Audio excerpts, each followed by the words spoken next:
Materi pertama pengenalan mikrokontroler. Halo teman-teman semua. Perkenalkan saya Zidana Shinkov dengan NPM 41870032300118 dari Prodi Teknik Elektro semester 5 dan ini adalah materi pertemuan pertama untuk mata kuliah mikroprosesor dan mikrokontroler. Kali ini aku mau ngajak kalian buat kenalan sama salah satu komponen yang jadi jantung dari hampir semua perangkat elektronik modern yaitu mikrokontroler.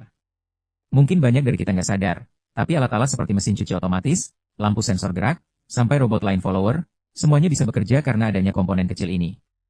Yap, mikrokontroler adalah otak di balik sistem otomatisasi yang bikin hidup kita lebih praktis dan cerdas. Yuk kita bahas bareng dari pengertian sampai penerapannya.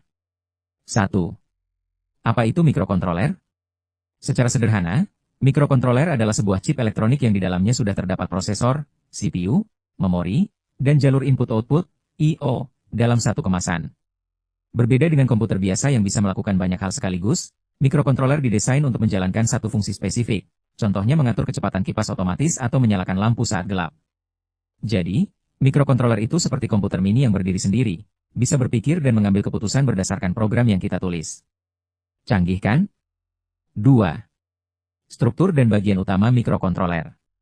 Dalam satu mikrokontroler, ada 3 bagian utama yang bekerja bareng. CPU, Central Processing Unit, inilah otaknya, tempat semua instruksi dieksekusi dan logika dijalankan. Memori terbagi jadi 2, ROM, menyimpan program permanen, dan RAM, menyimpan data sementara saat program dijalankan.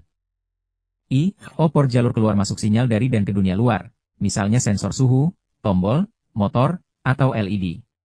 Semua bagian ini bekerja secara sinkron, dari menerima data, memproses, sampai memberikan hasil dalam bentuk aksi nyata. 3. Cara kerja mikrokontroler. Cara kerja mikrokontroler bisa dijelaskan lewat 3 langkah utama. Pertama, dia menerima input dari sensor atau tombol. Misalnya, sensor suhu mengirimkan data panas. Kedua, CPU memproses data tersebut sesuai dengan logika program yang kita tulis.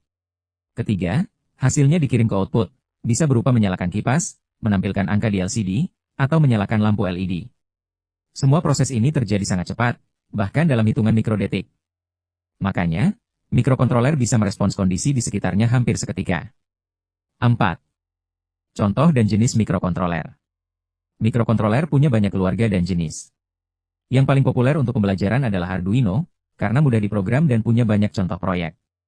Ada juga Atmega, chip di balik Arduino Uno, PIC microchip yang sering dipakai di industri, 8051 yang klasik banget, STM32 untuk sistem berbasis ARM yang cepat, dan ESP32 yang punya Wi-Fi serta Bluetooth bawaan.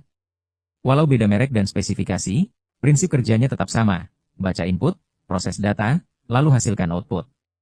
5. Bahasa pemrograman dan pengembangan. Supaya mikrokontroler bisa berpikir, kita harus menulis program yang berisi instruksi logika. Bahasa yang umum digunakan antara lain C, dan bahasa berbasis Arduino. Program ini kita tulis lewat aplikasi seperti Arduino IDE, lalu dikompilasi dan diupload ke mikrokontroler melalui kabel USB.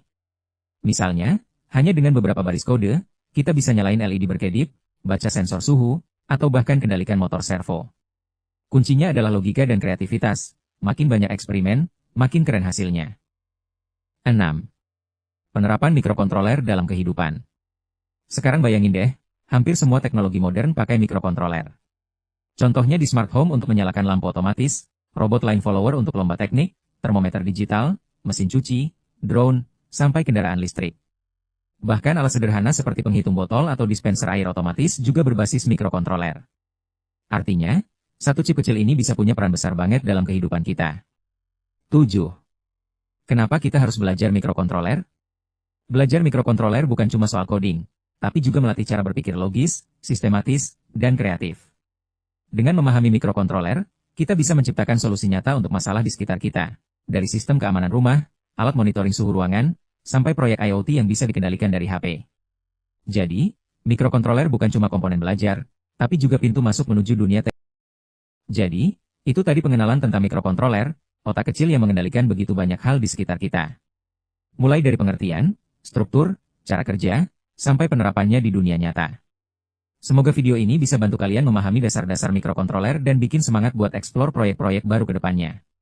Terima kasih sudah nonton sampai akhir, jangan lupa like, share, dan terus belajar hal baru. Sampai jumpa di video berikutnya.